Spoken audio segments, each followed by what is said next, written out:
fools. Got that fire inside, we're rising up to shine. This is our time, yeah, we're feeling so divine. Oh, we're thriving, we'll be thriving, bold and free. Women owning midlife, just you wait and see.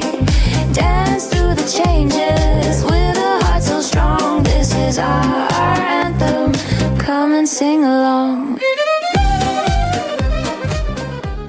Hello, my friends, and welcome back to Not Your Mother's Midlife. I'm your host, Johanna, and today I want to share something I listened to recently, and it was an episode of the unPaused podcast with Dr. Mary Claire Haver, where she sat down with a neurophysiologist and Alzheimer's researcher named Dr. Louisa Nicola, and I wanted to share it with you.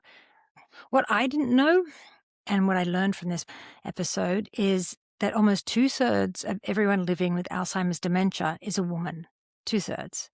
And you might be thinking, well, that's just probably because women live longer, so that makes sense.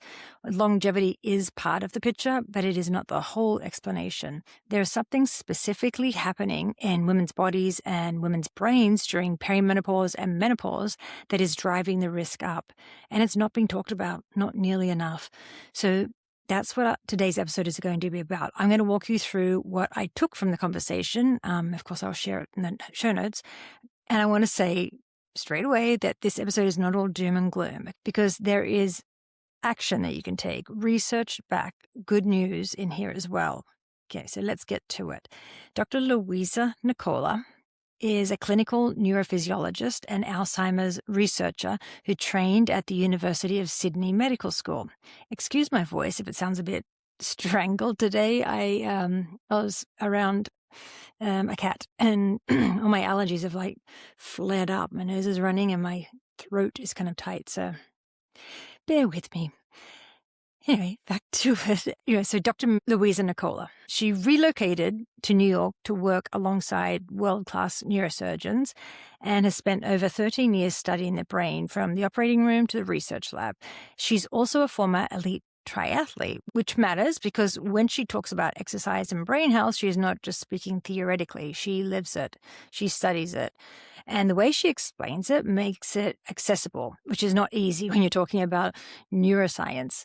The thing that surprised me most in the episode is that Alzheimer's disease does not suddenly appear at 70.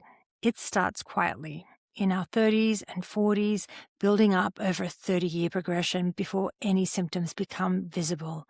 Over 30 years. It's kind of scary, I know.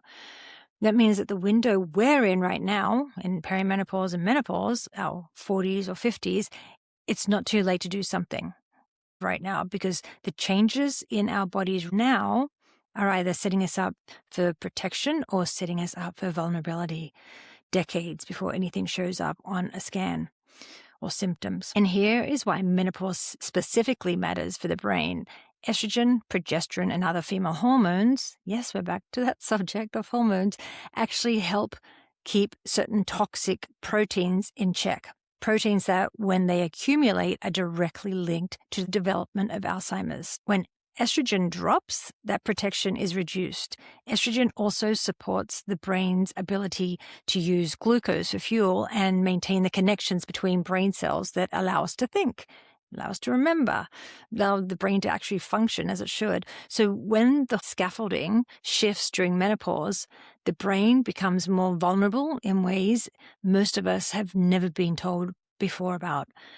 This is why brain fog, trying to find that word, forgetting words, the moment you start forgetting things that you never used to forget. These are not just normal aging. They are hormonal signals. Your brain is telling you something has changed, and what you do in response really does matter at this point. Sleep. It's one of the most important things Dr. Nicola covers. The brain actually has its own waste clearing system that runs most actively during sleep, deep sleep. This is when it flushes out the accumulated proteins associated with Alzheimer's. You can refer back to my episode on sleep for more in-depth sleep help. Every night of disrupted sleep is a night that process doesn't run properly.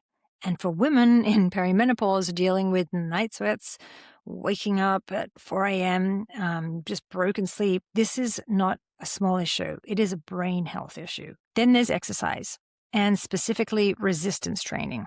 Dr. Nicola is currently pursuing her doctorate studying the effects of resistance exercise on brain health. Lifting weights doesn't just build muscle and protect your bones, it actually leads to structural changes in the brain.